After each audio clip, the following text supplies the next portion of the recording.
আইসিসির ইভেন্ট আর সেখানে খেলছে সাউথ আফ্রিকা, দুয়ে মিলে তৈরি হয় আফসোস।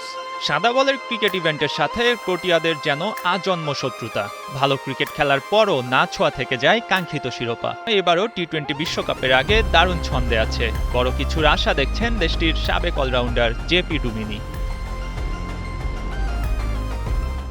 সাউথ আফ্রিকার সাদা বলের টুর্নামেন্টে চ্যাম্পিয়ন হবে এমন অধরা চিন্তা সবসময় থাকে। ডুমিনির কণ্ঠে এ কথাই উচ্চারিত হলো। গত এক বছরের বেশি সময় ধরে প্রোটিয়ারা ভালো ক্রিকেট খেলছে। এখন যে স্কোয়াড রয়েছে তা দিয়ে অনেক দূর যাওয়ার সুযোগ আছে মনে করেন ডুমিনি।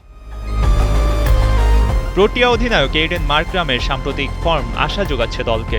সবশেষ এসের টি-20তে ডারবান সুপার জায়ান্টসের হয়ে 9 ম্যাচে 309 রান করেন Markram, specially the captain.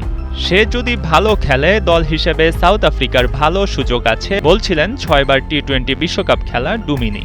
South আফ্রিকার প্রধান কোচের দায়িত্বে আছেন সুক্রি কোনরাড। গত বছর জুলাইয়ে প্রোটিয়াদের দায়িত্বে আসেন। কোনরাডের অধীনে প্রথমবারের মতো সাদা বলের টুর্নামেন্ট খেলতে নামছে আফ্রিকা। বিশ্বকাপে প্রোটিয়ারা আছে গ্রুপ ডিতে, যেখানে তাদের প্রতিপক্ষ কানাডা, আফগানিস্তান, নিউজিল্যান্ড ও আরব আমিরাত। সবশেষ 2024 টি-20 বিশ্বকাপে প্রথমবারের মতো ফাইনালে ওঠে সাউথ আফ্রিকা। শিরোপার এত কাছাকাছি যেও স্বাদ বঞ্চিত থাকতে হয়েছে, ফাইনালটা জেতা হয়নি ভারতের বিপক্ষে। এবার ভারতের মাটিতেই চ্যাম্পিয়নদের কাতারে নাম উঠবে প্রোটিয়াদের। মঈন হাসান, ৭১।